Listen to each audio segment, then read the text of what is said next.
Imaginez, vous vous promenez dans une forêt, vous touchez une pierre et d'un coup, vous vous retrouvez 200 ans en arrière.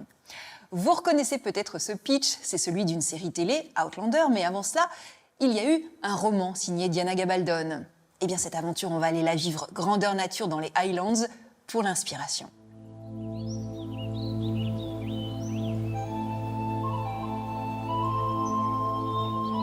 Il fallait une femme aux doigts de fée pour concocter cette histoire de voyage dans le temps.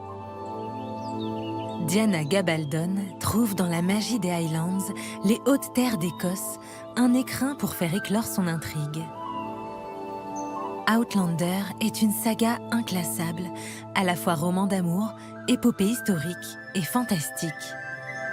9 tomes vendus à travers le monde et adaptés en une série à succès sur les plateformes de streaming. L'Américaine n'a que 17 ans quand elle regarde un épisode de la série Doctor Who où un Anglais atterrit dans une Écosse du XVIIIe siècle. Le fantasme de l'homme en kilt lui donne l'idée de son premier roman qu'elle publie une vingtaine d'années plus tard, en 1991, sans avoir jamais posé le pied sur ces terres. L'histoire est celle de Claire, tiraillée entre deux époques. Infirmière anglaise pendant la Seconde Guerre mondiale, elle se retrouve transportée 200 ans plus tôt, en 1743, en pleine lutte pour l'indépendance écossaise. L'héroïne y tombe amoureuse d'un Highlander et va tout faire pour le sauver d'une tragédie qu'elle sait inéluctable.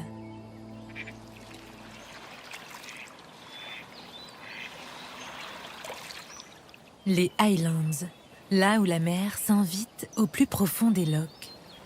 Diana Gabaldon choisit le plus célèbre d'entre eux pour le début de son histoire, le Loch Ness. Plus précisément, là où il se transforme en fleuve, dans la capitale des Highlands, Inverness. Vous avez le fleuve Ness juste là. Le monstre du Loch Ness n'est pas loin. Vous avez les montagnes et toute l'histoire des clans ici, à Inverness. La ville a toujours attiré les visiteurs. C'est un point de départ pour explorer toute la région, surtout depuis que la reine Victoria a rendu les Highlands populaires. Même si cela a déjà commencé avec l'écrivain Sir Walter Scott, qui a donné un aspect romantique à la région, avec ses histoires de Highlanders et toutes les légendes qui s'y rattachent. Je crois que nous pensions tous deux secrètement que les Highlands étaient un choix symbolique pour nos retrouvailles. C'était ici que 7 ans plus tôt, nous nous étions mariés et avions passé notre lune de miel de 2 jours à la veille de la guerre. C'était donc l'endroit idéal pour nous redécouvrir.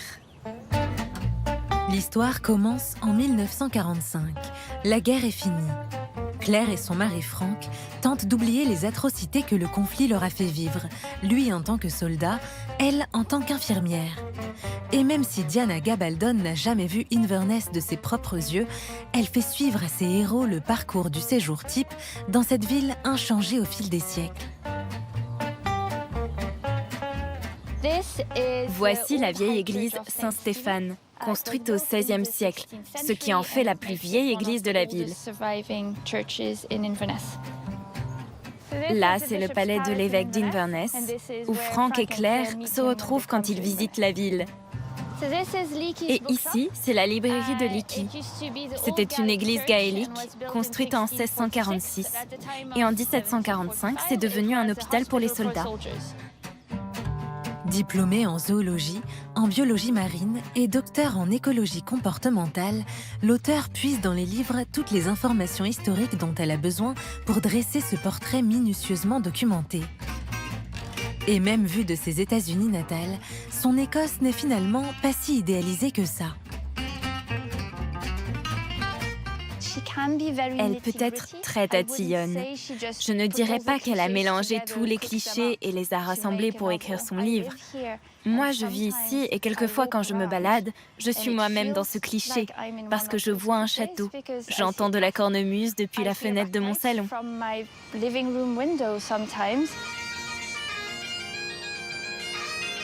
Oui, je vis comme dans un moule à shortbread, comme dans une image d'Épinal, mais en fait, c'est aussi la réalité. Parmi les autres incontournables des environs, les cercles de pierre mégalithiques et tous les mystères qui les entourent. C'est là que le destin de Claire bascule. Ces cromlechs de pierre dressées, il en existe des dizaines dans tout le nord de l'Écosse. Si le Craignaddon du livre n'existe pas, sur les collines d'Inverness se trouvent quelques menhirs étrangement parsemés le long du sentier des Glennes.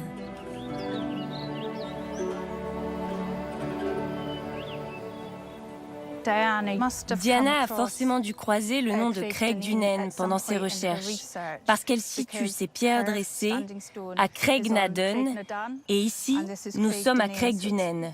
Le nom est vraiment très proche.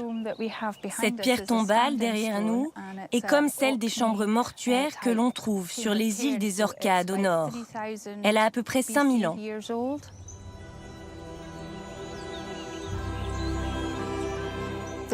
Il y a une histoire de fées qui raconte qu'en jouant un certain air de musique, les gens disparaîtraient pendant 200 ans.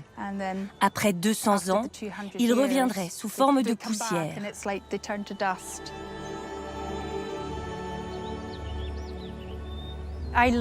J'habite dans le coin, alors oui, je vis près de la forêt, et pour moi ce genre d'histoire est vraisemblable.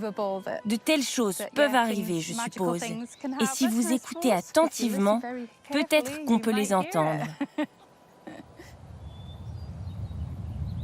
Et c'est en touchant l'une de ces pierres que Claire se retrouve projetée dans le passé.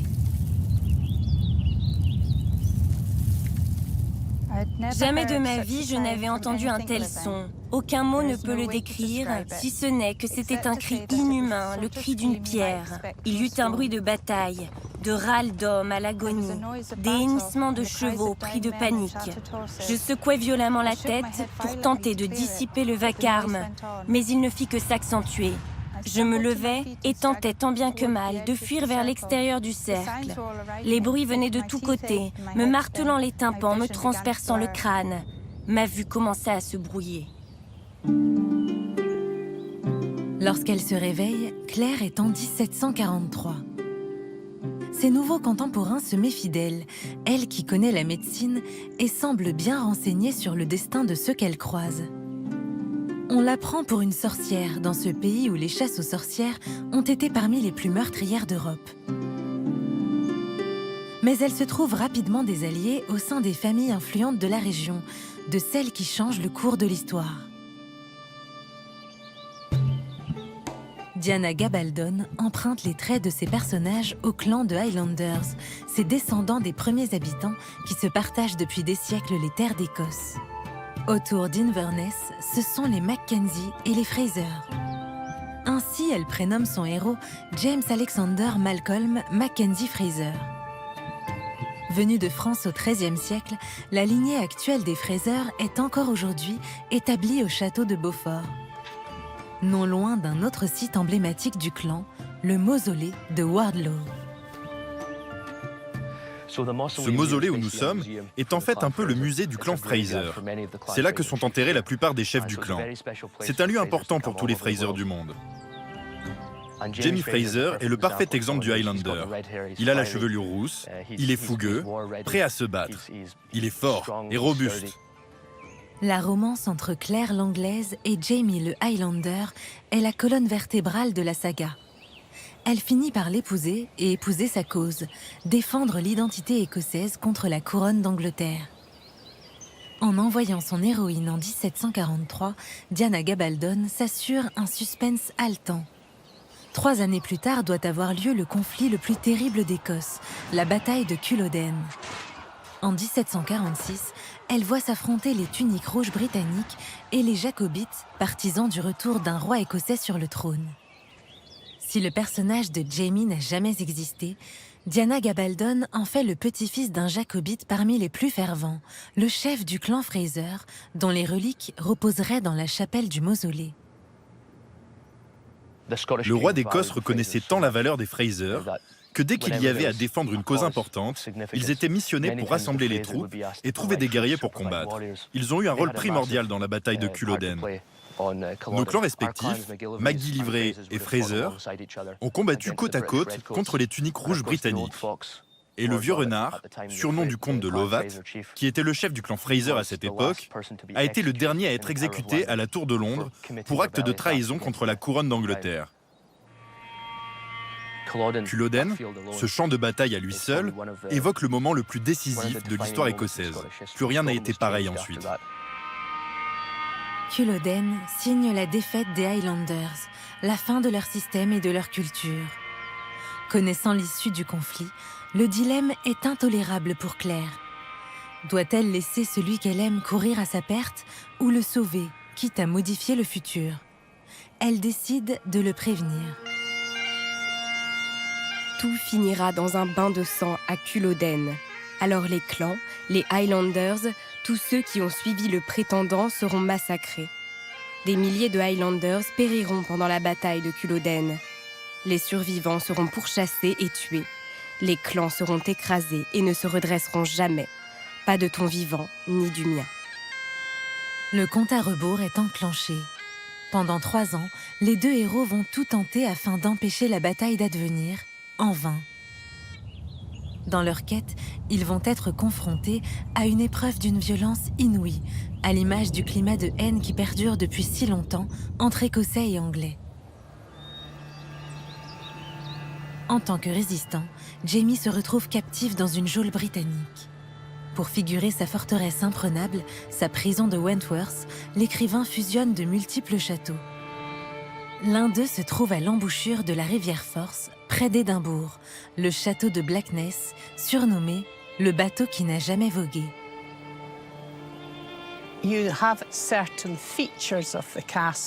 Ce château possède les attributs que tout château se doit d'avoir.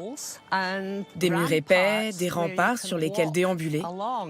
Ces éléments d'architecture sont aussi ceux que recherchait Diana Gabaldon. Ce château a été construit en 1440 par une puissante famille de l'époque, la famille Creighton. Et ça n'a pas été seulement un château, mais aussi une prison d'État. À l'origine de l'emprisonnement de Jamie, Jonathan Rendall, un officier de l'armée britannique. Ultime malice de l'auteur, ce personnage infâme se trouve être l'un des ancêtres de Frank, le mari de Claire, en 1945. Elle ne peut le vouloir mort sans tuer son propre mari. Bien plus que des coups de fouet qui laissent des cicatrices, le tortionnaire soumet sa proie à des sévices sexuels. Sous forme de flashback, Jamie se confie à Claire, une fois libérée. Il me raconta la suite. Les coups de fouet précis, espacés, ponctués de baisers. La douleur cuisante des brûlures, administrée pour le ranimer et l'obliger à faire face à de nouvelles humiliations. Il me raconta tout avec des hésitations, des larmes parfois, des choses que je ne voulais pas entendre, mais que je devais écouter aussi silencieuses qu'un confesseur.